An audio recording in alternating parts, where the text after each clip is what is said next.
You know, I've debated probably for about the last maybe 12 or so hours on whether or not I should even do this video. But I'm going to go ahead and put some stuff out there. And I'm sick, so I apologize in advance for that. So I'm going to tell you exactly what the hell happened. So, day before yesterday, I posted a video with me in my micro braids, right? I knew there were going to be mixed opinions about what it was that I was doing. I already knew this. Like, I was conscientious of what it was that I was doing. I've been having my hair micro braided every single summer dang near for the last, I don't know, maybe 10 years, right? Supporting my girl who does my hair, right? I did it for, when I was studying history, I came across braiding. I came across that, and I didn't even think about it when I first got them done. I didn't even think about that bigger picture. My bad for my ignorance, right? But studying it, it goes beyond African thing. It goes beyond all of that. There were many reasons. Asians did it. Europeans did it. Africans, of course, did it. The Egyptians, Native Americans, buku people used to braid their hair for a multitude of reasons. A multitude of reasons. All of a sudden, these females started commenting. Vastly majority females started commenting about cultural appropriation. Saying, well, black women get judged for wearing their hair like that. You think that I don't get judged for wearing my hair like this? And I get it from all sides. I get it from white people who think that I'm not white enough to be fucking them. Dang, you got me cursing already. Dang, I am so sorry. You got white people judging me for wearing my hair like this. You think that I haven't had my job threatened for wearing my hair like this? You think that I haven't been judged? Look at how you're commenting. Look at how you are right now. Look at how you're behaving. Jane Elliott did a seminar. Jane Elliott sat in a room full of near 85% white people, and she asked the question. She said, if you would accept being treated like black people today, I want you to stand up. Nobody stood up. She said, maybe you didn't understand the question. If you would accept being treated like black people today, I want you to stand up. Again, nobody stood up. She said, if you do not want to be treated like black people, why is it acceptable? The fact that you didn't stand up tells me that you know that black people get treated wrong.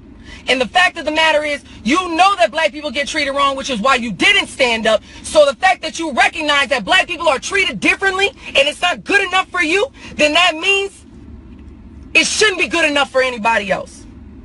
So I stood up. I said, you know what? I'm going to get my hair braided. Cultural appropriation, whatever the case may be, you call it whatever it is. I didn't do my hair like this to be disrespectful against anybody or to be to exercise my white privilege, because the fact of the matter is I get judged like everybody else based upon how I look, how I wear my hair, the fact that I dance, how I talk, how I dress. I get judged just like everybody else. Is it to the same degree as black women? No. But everybody in this world gets judged. And if I'm going to lose my job for anything in this world, I'd rather it be because I stood behind and I had the courage to stand behind my convictions. So then last night, I get tagged in this post by this female that I ain't never heard from. I ain't never heard nothing about this woman prior to last night. Somebody brought this post to my attention, right? I get on, and it's buku. And when I say buku, it is buku people on this post. Mainly black women trying to drag me. Trying to drag me for all kinds of stuff. This woman went ahead and did a whole 10-minute video. I'm not even going to say her name. I'm going to treat that girl like Voldemort. It is she who must not be named. I'm not even going to give that girl that kind of platform, because what you wanted is this right here. But like I'm going to tell you right here, do not come for me if I did not call for you. Because I'm going to point out some of the things that you said in your video, and we're going to address this head on. So some of the things that she said in the video, she said, these black men that support me are coons. She said, I don't trust a black man or a black person that lays up with a white person, period. That's what the hell she said. She said stuff. She called me a white. She called me Lord Jesus. She called, I can't even say all the words because I do my best not to curse. Honest to God. It's not that I can't. It's not that I can't be at that level. But I choose not to because I consider the platform that I'm on. I understand that my platform comes with responsibility. And I've never, anybody who follows me right now knows that I've had justifiable cause to sit here and react to people in a certain type of way. And that nobody can ever tell me that I am disrespectful to anybody, even people that come after me and call me the things that this woman has called me. It's funny because in her video, she said, this woman's sitting here carrying on. He's sitting here talking about like Malcolm X and Martin Luther King. You want to know what's crazy? And she pointed out the fact that I do videos on racial issues and things like that. But now I must be dumb because I didn't know these were micro braids. Well, my bad. I mean, they're not micros. They're small braids. Okay, whatever the case may be. That's a petty little thing. But you sitting here talking about Malcolm X, right? It's funny that you mentioned Malcolm X because the fact of the matter is, when they asked Malcolm X during the civil rights movement, what is the role of white people? His response was, it is the role of white people not to educate black people about the struggle. It is the role of white people to educate their white brothers and sisters about the black struggle. I don't do my videos to sit here and try to tell black people about their struggle because I can't sit here and speak intelligently on the black struggle. Period.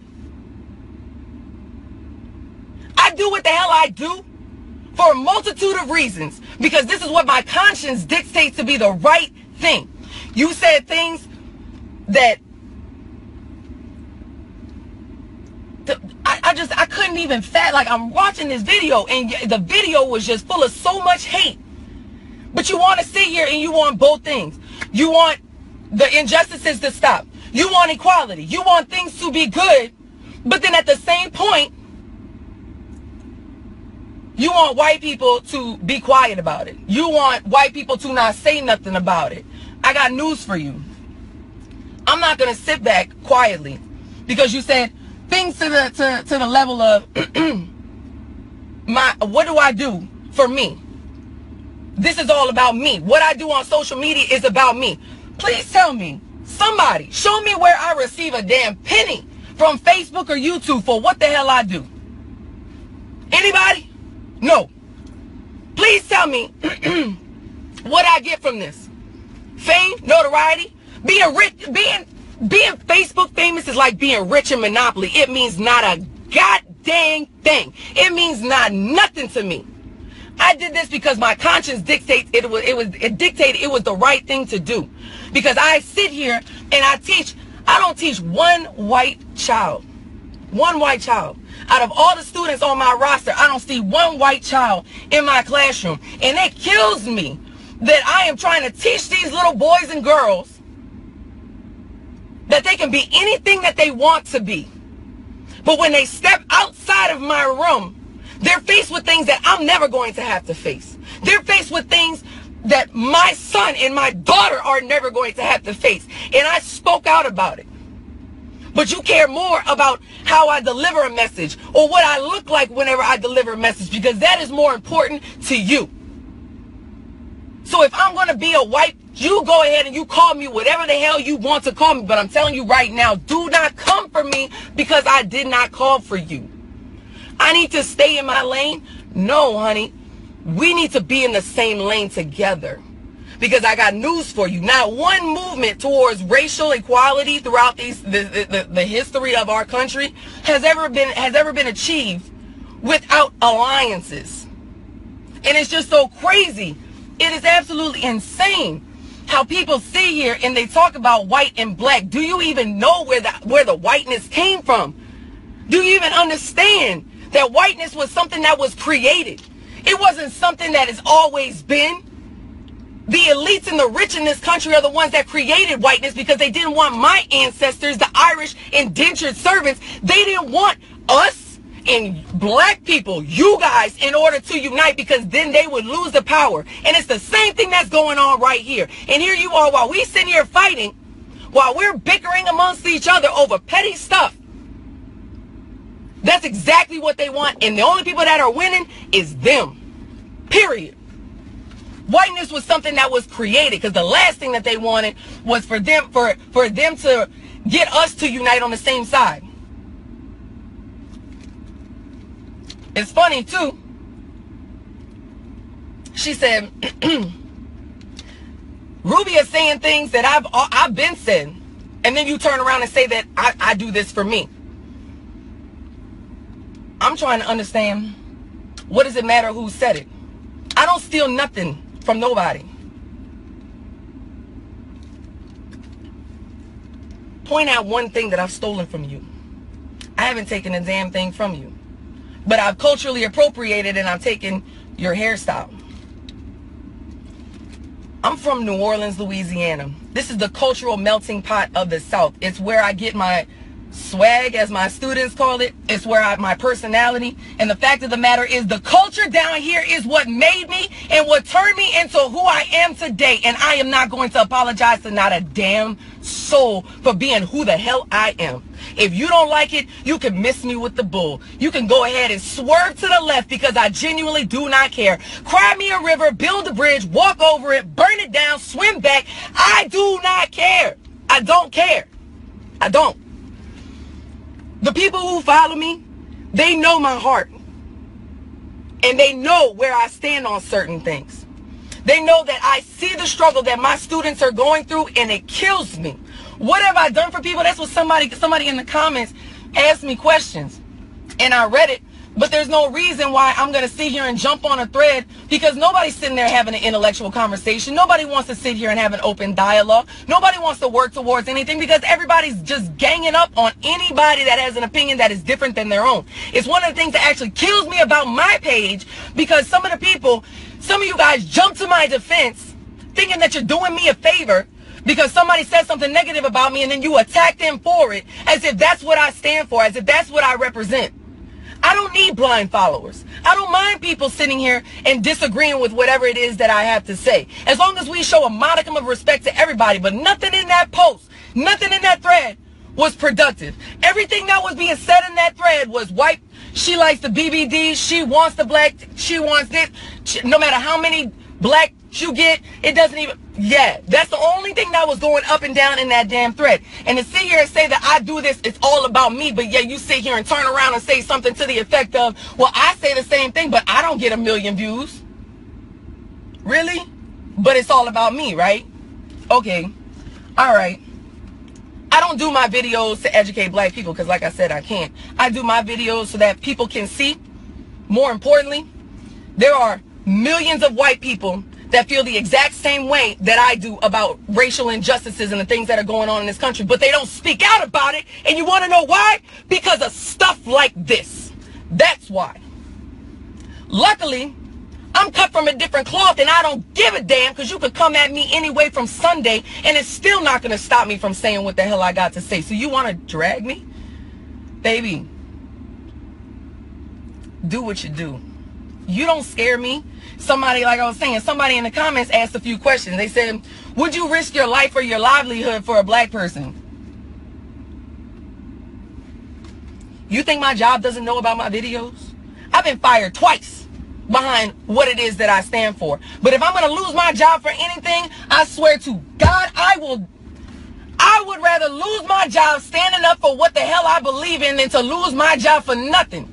Because people lose their jobs all the time. So my livelihood, absolutely. My life, are you kidding me? You know how many death threats I've gotten for what the hell I do? Look at how you behave. Look at how you're reacting to people who are trying to speak out against the injustices. It's no wonder that people are afraid to speak out, because look at how the hell you behave. You don't trust nobody that messes with white people. That's your words. Okay, what a lot of people don't see, you saw that video, right? So what do I do for the community? Me sitting there and responding to these people, and I could have, anything that I say at this point, it doesn't even matter, because people only understand you to their level of perception. You already have this perception of who the hell you think I am, and it's not even going to make a difference as to what it is I say. I can go down the list. I can talk about the fact that I've used my social media platform to raise $42,000 for flood victims here in Louisiana.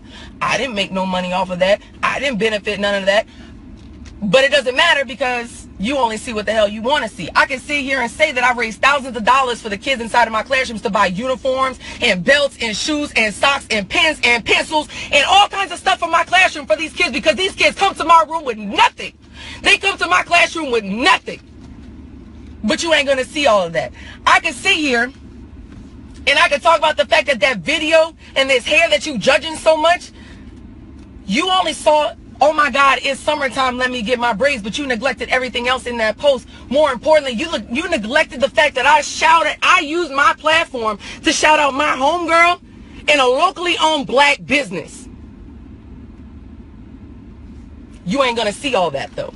You don't want to see all that, because again, you only see things to the level of your perception. I'm not gonna sit here and argue with you, because it makes no sense. It makes no sense to sit here and try to argue with you, because you've already made your mind up. Period.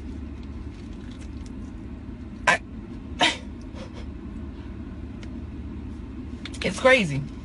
It's crazy. It's absolutely insane. Getting really upset. Girls, females getting really upset. And in this day and age, I can't even believe I let this stuff get to me, but there were just so many women that were so upset. If I'm going to be, I understand. That's what's crazy, is that I understand their anger more than anything. I understand it. And it's not that I'm ignorant of the way that